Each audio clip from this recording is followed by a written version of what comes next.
بسم اللہ الرحمن الرحیم۔ السلام علیکم ورحمۃ اللہ۔ حضرت کعب بن عجرہ رضی اللہ تعالیٰ عنہ کہتے ہیں، ایک مرتبہ نبی کریم صلی اللہ علیہ وآلہ وسلم نے فرمایا کہ ممبر کے قریب ہو جاؤ۔ ہم لوگ حاضر ہو گئے۔ جب حضور اکرم صلی اللہ علیہ وآلہ وسلم نے ممبر کے پہلے درجہ پر قدم مبارک رکھا تو فرمایا آمین۔ جب دوسرے پر قدم رکھا تو فرمایا آمین۔ جب تیسرے پر قدم رکھا پھر فرمایا آمین۔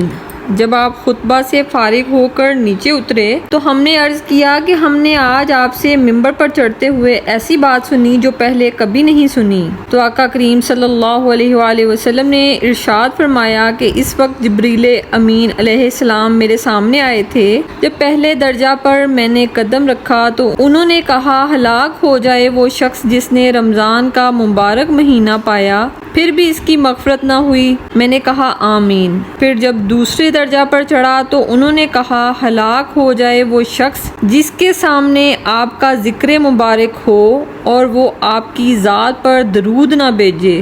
میں نے کہا آمین۔ جب میں تیسرے درجہ پر چڑھا تو انہوں نے کہا، ہلاک ہو وہ شخص جس کے سامنے اس کے والدین یا ان میں سے کوئی ایک بڑھاپے کو پہنچے اور وہ اس کو جنت میں نہ داخل کروائیں۔ میں نے کہا آمین۔ اس حدیث میں حضرت جبریل امین علیہ السلام نے 3 بددعائیں دی ہیں اور حضور اقدس صلی اللہ علیہ وآلہ وسلم نے ان تینوں پر آمین فرمائی۔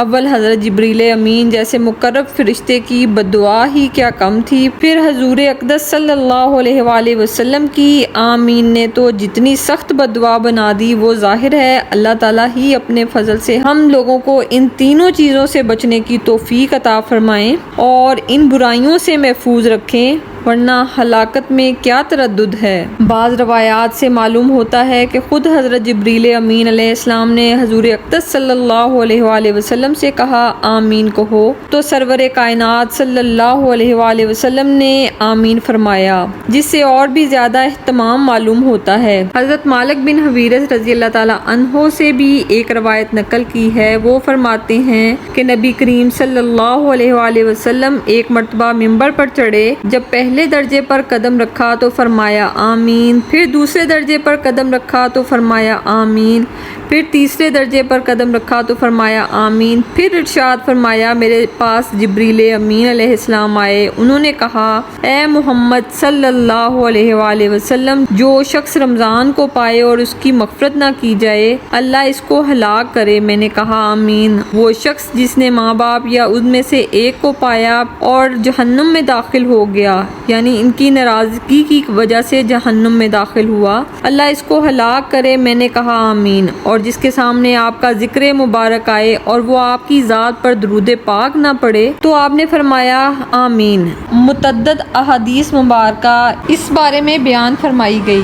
علامہ سخاوی رحمۃ اللہ علیہ نے ان وعیدوں کو جو نبی کریم صلی اللہ علیہ وآلہ وسلم کے ذکر مبارک کے وقت درود پاک نہ پڑھنے پر وارد ہوئی، مختصر الفاظ میں جمع کیا ہے۔ وہ کہتے ہیں، ایسے شخص پر ہلاکت کی بددعا ہے اور شقاوت کے حاصل ہونے کی خبر ہے، نیز جنت کا راستہ بھول جانے کی اور جہنم میں داخل ہونے کی، اور یہ کہ وہ شخص ظالم ہے، اور یہ کہ وہ سب سے زیادہ بخیل ہے، اور کسی مجلس میں حضور اقدس صلی اللہ علیہ وآلہ وسلم پر درود پاک نہ پڑھا جائے۔ اس کے بارے میں کئی طرح کی وعیدیں ذکر کی ہیں، اور جو شخص سرکار دو عالم صلی اللہ علیہ وآلہ وسلم پر درود پاک نہ پڑھے اس کا دین سالم نہیں ہے، اور یہ کہ حضور اقدس صلی اللہ علیہ وآلہ وسلم کا چہرہ انور کی زیارت نہ کر سکے گا۔ یقیناً اس شخص کے ظلم میں کیا تردد ہے جو نبی کریم صلی اللہ علیہ وآلہ وسلم کے اتنے احسانات پر بھی نبی کریم صلی اللہ علیہ وآلہ وسلم پر درود پاک نہ پڑھے۔ حضرت گنگوہی قدس سرا کی سوانح عمری میں تذکرۃ الرشید میں لکھا ہے کہ حضرت عموماً متوسلین کو درود پاک پڑھنے کی تعلیم فرماتے تھے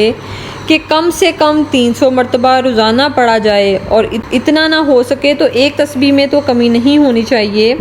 آپ فرمایا کرتے تھے کہ جناب رسول اللہ صلی اللہ علیہ وآلہ وسلم کا بہت بڑا احسان ہے کہ پھر آپ صلی اللہ علیہ وآلہ وسلم پر درود پاک بھیجنے میں بھی بخیلی ہو تو بڑی بے مروتی کی بات ہے۔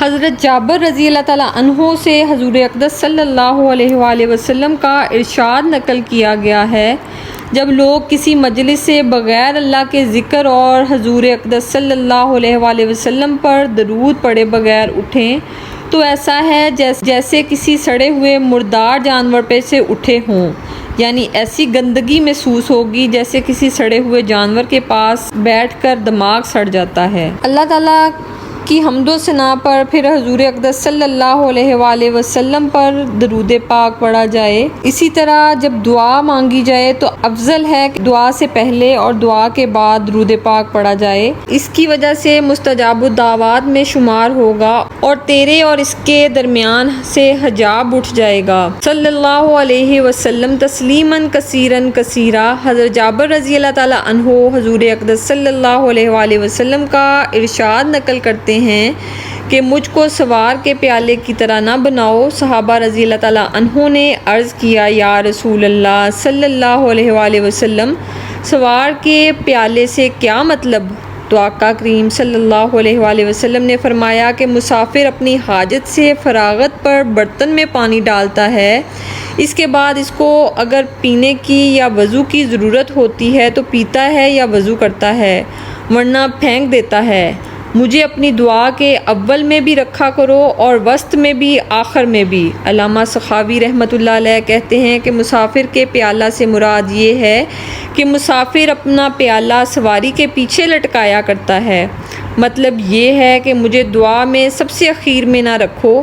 یہی مطلب صاحب احتحاف نے شرح احیاء میں بھی لکھا ہے کہ سوار اپنے پیالے کو پیچھے لٹکا دیتا ہے، یعنی مجھے اپنی دعا میں سب سے اخیر میں نہ ڈال دو۔ دعا کی مقبولیت کے لیے درود پاک کو شروع اور آخر اور درمیان تینوں جگہ پہ رکھا جائے تاکہ دعا کو قبولیت کا شرف حاصل ہو۔ اللہ کریم ہمیں محبت اور ذوق شوق سے زیادہ درود پاک پڑھنے کی توفیق عنایت فرمائے، آمین۔ جزاک اللہ الخیر۔